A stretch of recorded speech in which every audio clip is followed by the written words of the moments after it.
नमस्कार, मैं हूं अर्चित और आप देख रहे हैं नेशनल फ्रंटियर, आवाज राष्ट्र हित की। तो चलिए रुक करते हैं इस मुख्य खबर की ओर। रंगों का त्योहार होली खुशियों और उमंग का प्रतीक माना जाता है, लेकिन क्या आप जानते हैं कि इस त्योहार से एक खौफनाक और रहस्यमयी कहानी भी जुड़ी हुई है।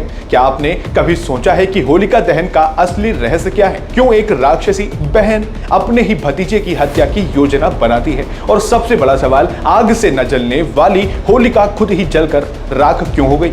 आज हम आपको सुनाएंगे भक्त प्रहलाद, असुर राजा हिरण्यकश्यप और होलिका की वो पौराणिक कथा जो आपको आश्चर्य में डाल देगी। तो वीडियो को अंत तक जरूर देखें, क्योंकि ये कहानी आपकी सोच को बदल सकती है। तो कहानी की शुरुआत होती है एक असुर राजा हिरण्यकश्यप से, जो इतना शक्तिशाली था कि उसने खुद को भगवान घोषित कर दिया। उसने सभी को आदेश दिया कि कोई भी भगवान विष्णु की पूजा नहीं करेगा, लेकिन उसका अपना ही बेटा प्रहलाद भगवान विष्णु का परम भक्त था। जब हिरण्यकश्यप ने देखा कि प्रहलाद उसकी बात नहीं मान रहा, तो उसने अपने ही बेटे को मारने की योजना बना ली। लेकिन सवाल यह था कि एक छोटे बालक को मारा कैसे जाए, और यही से शुरू होता है होलिका का षड्यंत्र। हिरण्यकश्यप की बहन होलिका के पास एक चमत्कारी वस्त्र था, जिसे पहनने से आग किसी को जला नहीं सकती थी। एक षड्यंत्र के तहत होलिका ने प्रहलाद को अपनी गोद में बिठाया और खुद आग में बैठ गई, ताकि प्रहलाद जल जाए और वो सुरक्षित रहे। लेकिन फिर होता है कुछ ऐसा जो किसी ने सोचा भी नहीं था। जब होलिका आग में बैठी तो भगवान विष्णु का चमत्कार हुआ।